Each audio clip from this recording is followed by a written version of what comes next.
South block और north block जैसी इमारतों से देश के लिए अनेक अहम निर्णय हुए, नीतियां बनी। लेकिन ये भी सच है कि ये इमारतें ब्रिटिश साम्राज्य के प्रतीक के तौर पर बनाई गई थी।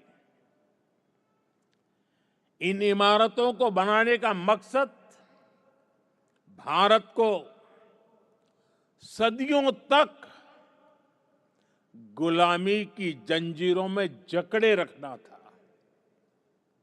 साथियों, आप भी जानते हैं, एक समय था जब कोलकाता शहर देश की राजधानी हुआ करता था। लेकिन 1905 के बंगाल विभाजन के उस दौर में कोलकाता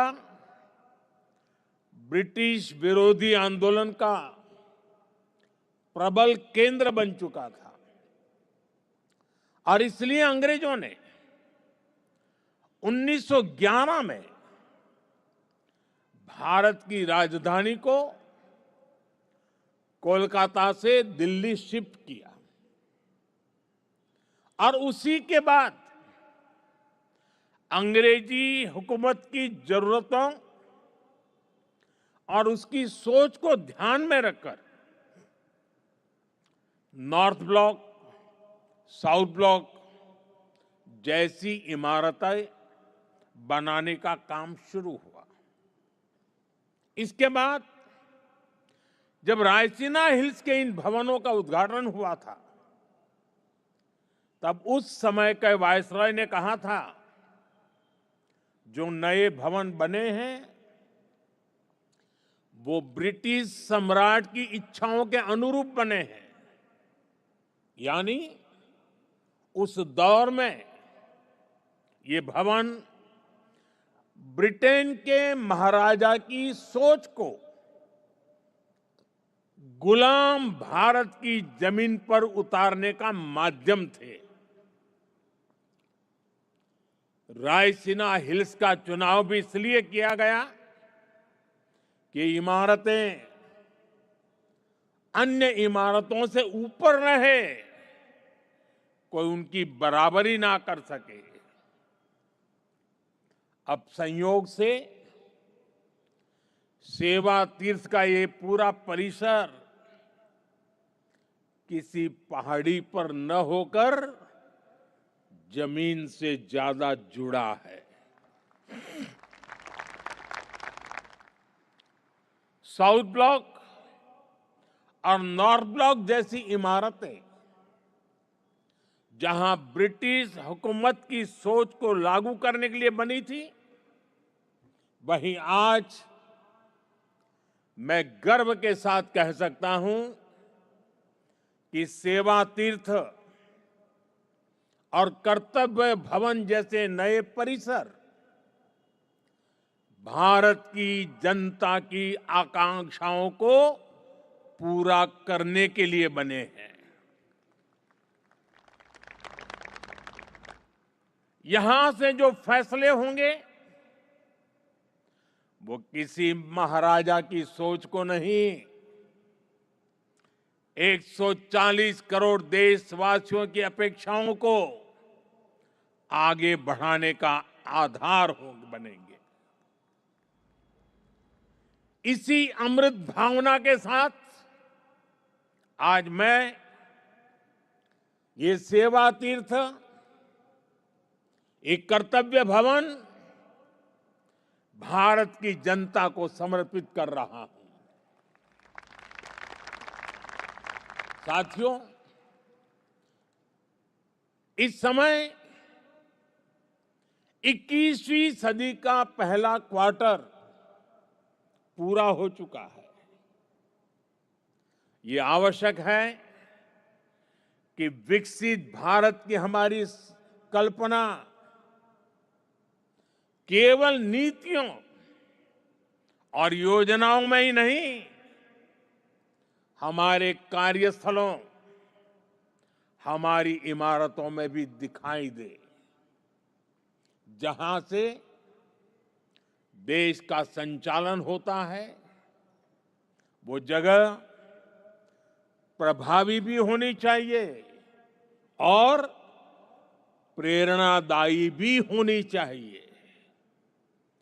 वो इम्प्रेसिव भी हो और इंस्पायरिंग भी हो। आज नई नई टेक्नोलॉजी तेजी से हमारे बीच जगह बना रही है, लेकिन इन सुविधाओं के विस्तार के लिए, नए टूल्स के उपयोग के लिए पुरानी इमारतें नाकाफी पड़ रही है। साउथ ब्लॉक, नॉर्थ ब्लॉक, पुराने भवनों में जगह की कमी थी, सुविधाओं की भी अपनी सीमाएं थी। करीब करीब 100 साल पुरानी ये इमारतें भीतर से जर्जर होती जा रही थी। इसके अलावा भी कई चुनौतियां थी। मैं समझता हूं इन चुनौतियों के बारे में भी देश को निरंतर बताया जाना जरूरी है। जैसे आजादी के इतने दशकों के बाद भी भारत सरकार के अनेकों मंत्रालय दिल्ली के 50 से ज्यादा अलग अलग स्थानों से चल रहे हैं। हर साल इन मंत्रालयों की इमारतों के किराए पर ही प्रति वर्ष 1,500 करोड़ रुपए से ज्यादा खर्च हो रहे हैं। हर रोज 8 से 10,000 कर्मचारियों को एक इमारत से दूसरी इमारत में जाने का लॉजिस्टिक खर्च अलग होता था।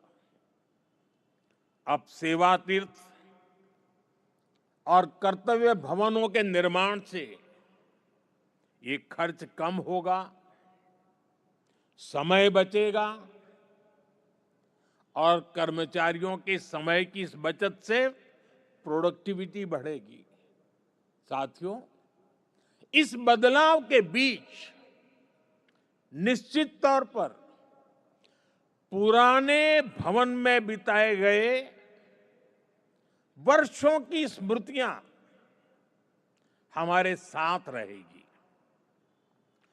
अलग अलग समय की चुनौतियों से जूझते हुए वहां से कई महत्वपूर्ण फैसले किए गए हैं।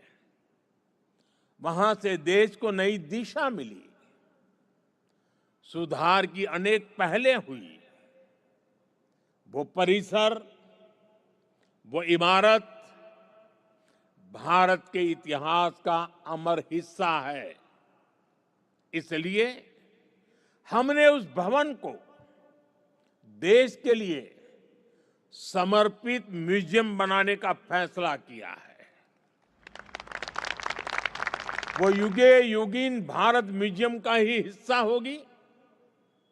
वो इमारत देश की आने वाली पीढ़ी के लिए एक प्रेरणा केंद्र बनेगी। नई पीढ़ी के युवा जब वहां जाएंगे तो ऐतिहासिक लेगेसी उनका मार्गदर्शन करेगी। साथियों, विकसित भारत की इस यात्रा में ये बहुत जरूरी है कि भारत गुलामी की मानसिकता से मुक्त होकर आगे बढ़े। दुर्भाग्य है, आजादी के बाद भी हमारे यहां गुलामी के प्रतीकों को ढोया जाता रहा। आप देखिए, पहले क्या स्थिति थी।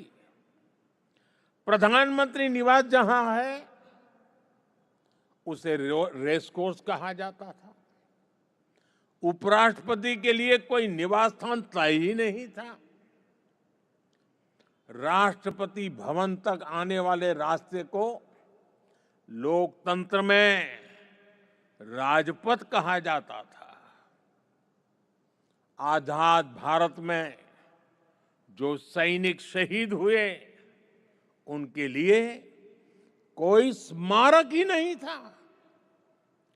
जो सुरक्षा बल, जो पुलिसकर्मी शहीद हुए, उनके लिए भी कोई स्मृति स्थल नहीं था। यानी 1947 में स्वतंत्र हुए देश की राजधानी, जहां से देश के बड़े बड़े निर्णय होते थे, वो पूरी तरह गुलामी की मानसिकता में जकड़ी हुई थी। दिल्ली की इमारतों, सार्वजनिक स्थानों, ऐतिहासिक स्थलों पर गुलामी के चिन्ह ही भरे पड़े हैं। लेकिन साथियों, कहते हैं ना, समय का चक्र कभी भी एक जैसा नहीं रहता। 2014 में देश ने तय किया कि गुलामी की मानसिकता अब और नहीं चलेगी। हमने गुलामी की इस मानसिकता को बदलने का अभियान शुरू किया। हमने वीरों के नाम नेशनल वॉर मेमोरियल बनाया। हमने पुलिस की वीरता को सम्मान देने के लिए पुलिस स्मारक बनाए। रेस कोर्स रोड, उसका नाम बदलकर लोक कल्याण मार्ग रखा गया। और ये केवल नाम बदलने का निर्णय नहीं था, ये सत्ता के मिजाज को सेवा की भावना में बदलने का पवित्र प्रयास था। साथियों, हमारे इन फैसलों के पीछे एक गहरी भावना है, एक विजन है। ये हमारे वर्तमान, हमारे अतीत और भविष्य को भारत के गौरव से जोड़ती है।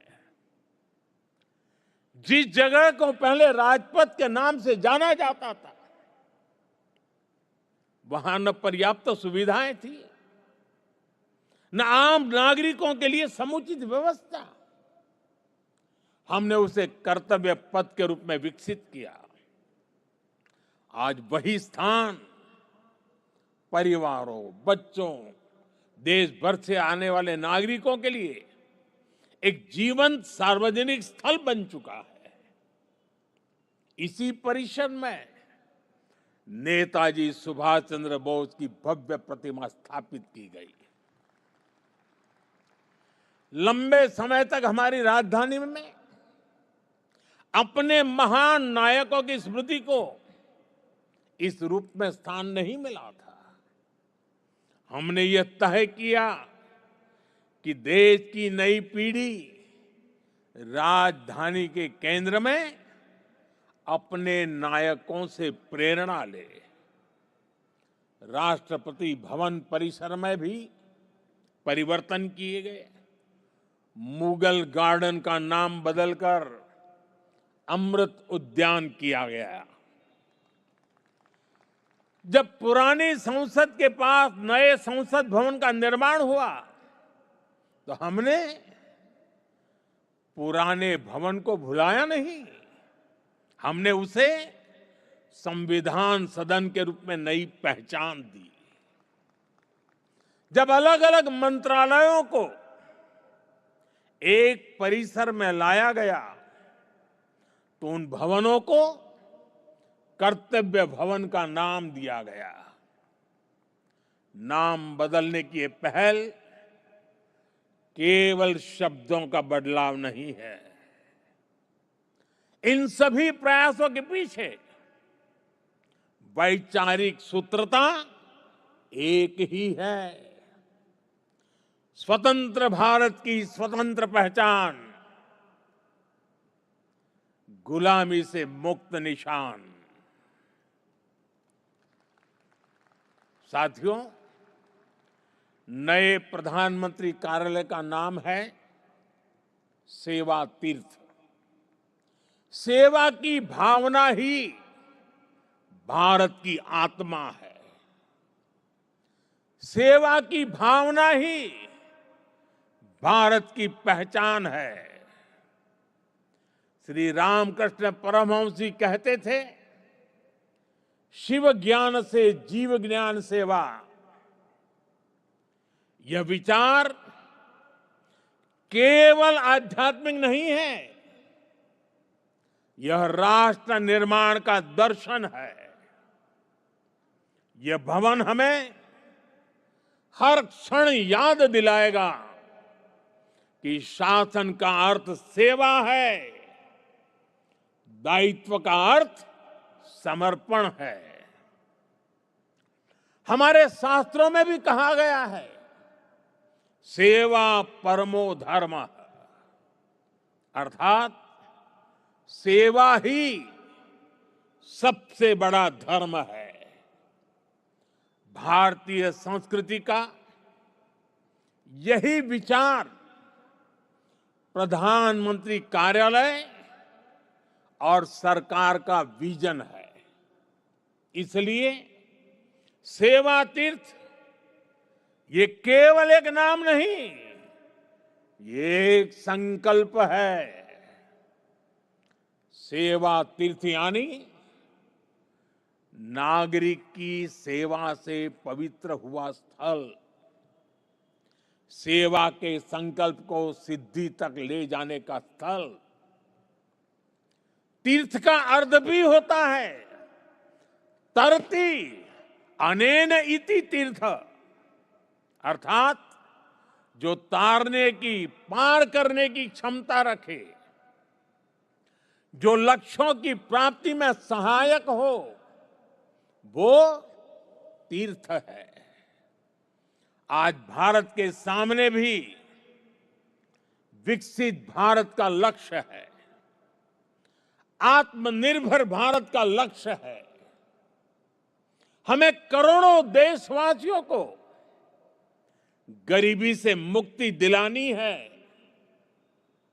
हमें देश को गुलामी की मानसिकता से मुक्ति दिलानी है, और ये काम सेवा के सामर्थ्य से ही सिद्ध होगा। साथियों, आज जब भारत रिफॉर्म एक्सप्रेस पर सवार है, आज जब भारत अंतर्राष्ट्रीय संबंधों की एक नई गाथा लिख रहा है, आज जब नए नए ट्रेड एग्रीमेंट्स संभावनाओं के नए दरवाजे खोल रहे हैं, जब देश सैचुरेशन के लक्ष्य की ओर तेजी से बढ़ रहा है, तो सेवा तीर्थ और कर्तव्य भवनों में आप सबके काम की नई गति और आपका नया आत्मविश्वास देश के लक्ष्यों को प्राप्त करने में बहुत बड़ी भूमिका निभाएगा। साथियों, हमारी संस्कृति कहती है, हर शुभ कार्य से पहले स्वस्ति वाचन, मंगल की कामना, शुभ का संकल्प, वेद का मंत्र हमें दिशा देता है। आनो भद्राः क्रतवो यन्तु विश्वतः, अर्थात कल्याणकारी विचार हर दिशा से हम तक आते रहें, यही इस भवन की आत्मा होनी चाहिए। भारत के महान लोकतंत्र में जनता के विचार ही हमारी शक्ति है। जनता के सपने ही हमारी पूंजी है। जनता की अपेक्षाएं हमारी प्राथमिकता है। जनता की आकांक्षाएं ही हमारा मार्गदर्शन है। इन भावनाओं और इस भवन के बीच कोई दीवार नहीं होनी चाहिए, कोई दूरी नहीं होनी चाहिए। जब आप जनता के सपनों को समझेंगे, तभी नीतियां जीवंत होगी। जब आप जनता की आकांक्षाओं को महसूस करेंगे, तभी निर्णय प्रभावी होंगे। पिछले 11 वर्षों में हमने गवर्नेंस का एक नया मॉडल देखा है। एक ऐसा मॉडल जहां निर्णय का केंद्र भारत का नागरिक है। नागरिक देवो भव, ये केवल वाक्य नहीं है, ये हमारी कार्य संस्कृति है। इसे आत्मसात कर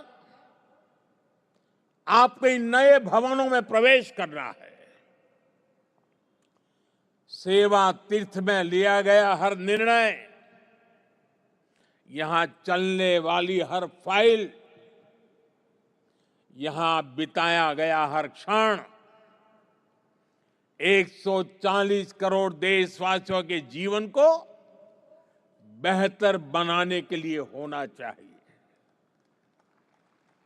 मैं हर अधिकारी से, हर कर्मचारी से, हर कर्मयोगी से कहना चाहता हूं, जब भी आप इस भवन में कदम रखें, पल भर के लिए रुक जाएं, कुछ क्षण ठहरे, अपने आप से पूछे, क्या आज का मेरा कार्य करोड़ों देशवासियों के जीवन को आसान बनाएगा?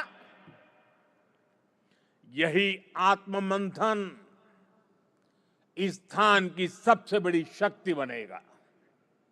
साथियों, हम यहां अधिकार दिखाने नहीं आए हैं, हम यहां जिम्मेदारी निभाने आए हैं। और हमने देखा है, जब शासन सेवा भाव से चलता है, तो परिणाम भी असाधारण होते हैं। और तभी तो 25 करोड़ लोग गरीबी से बाहर निकलते हैं। तभी तो अर्थव्यवस्था नई गति पकड़ती है। साथियों, आज विकसित भारत 2047 सिर्फ हमारा लक्ष्य नहीं है, यह विश्व की निगाहों में भारत की प्रतिज्ञा है। और इसलिए यहां बनने वाली हर नीति, यहां होने वाला हर निर्णय सेवा की निरंतर भावना से प्रेरित होना चाहिए।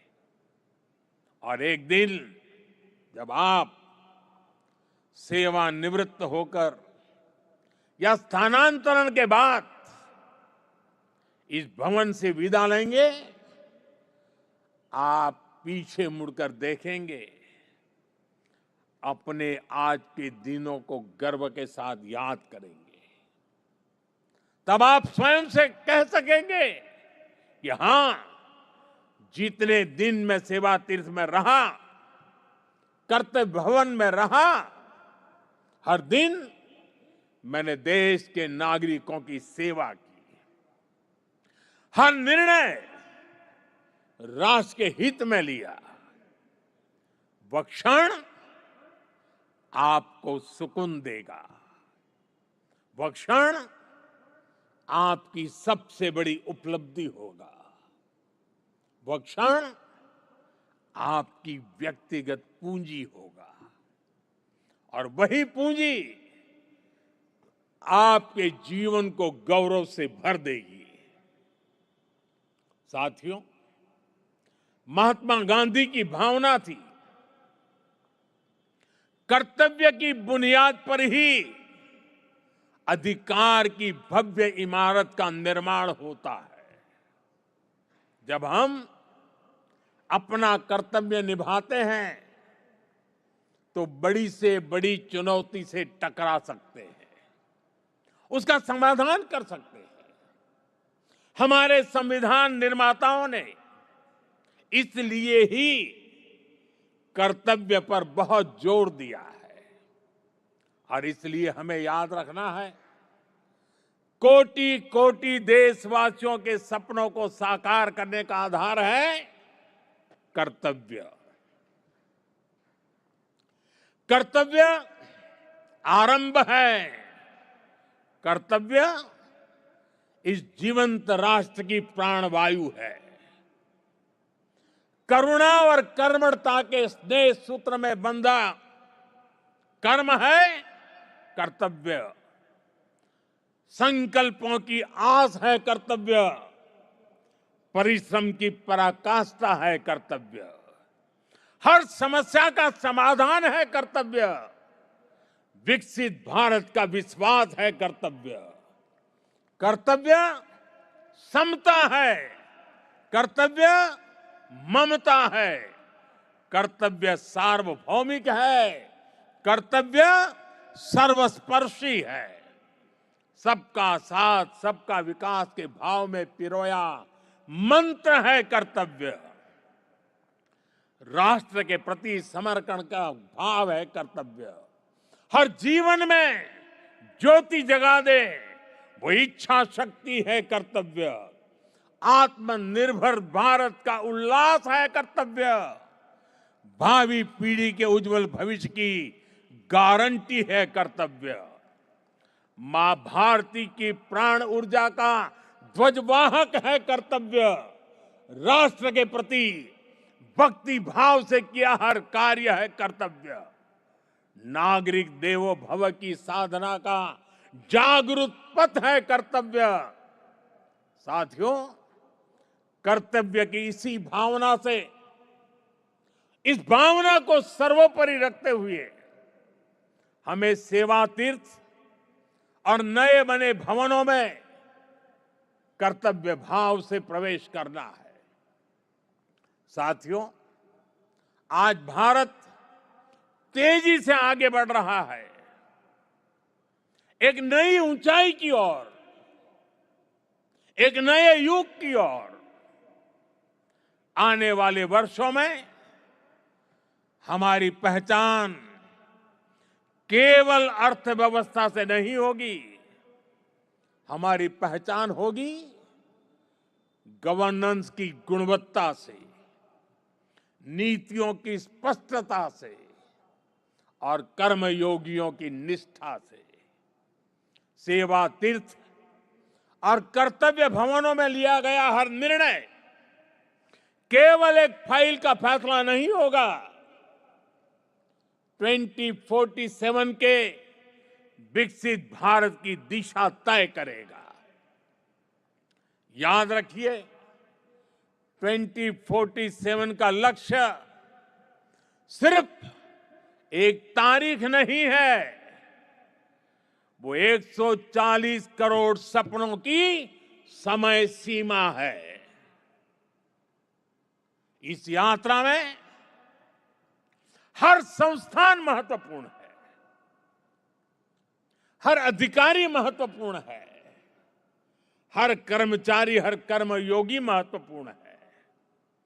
मैं चाहता हूं सेवा तीर्थ संवेदनशील शासन का प्रतीक बने, नागरिक केंद्रीय व्यवस्था का रोल मॉडल बने। ऐसा स्थान जहां सत्ता नहीं, सेवा दिखे, जहां पद नहीं प्रतिबद्धता दिखे, जहां अधिकार नहीं उत्तरदायित्व दिखे। मुझे पूरा विश्वास है हमारा संकल्प इतिहास लिखेगा, हमारा परिश्रम पीढ़ियों को दिशा देगा। मैंने लाल किले से कहा था, यही समय है, सही समय है। आइए हम हर पल, हर क्षण का सही इस्तेमाल करें।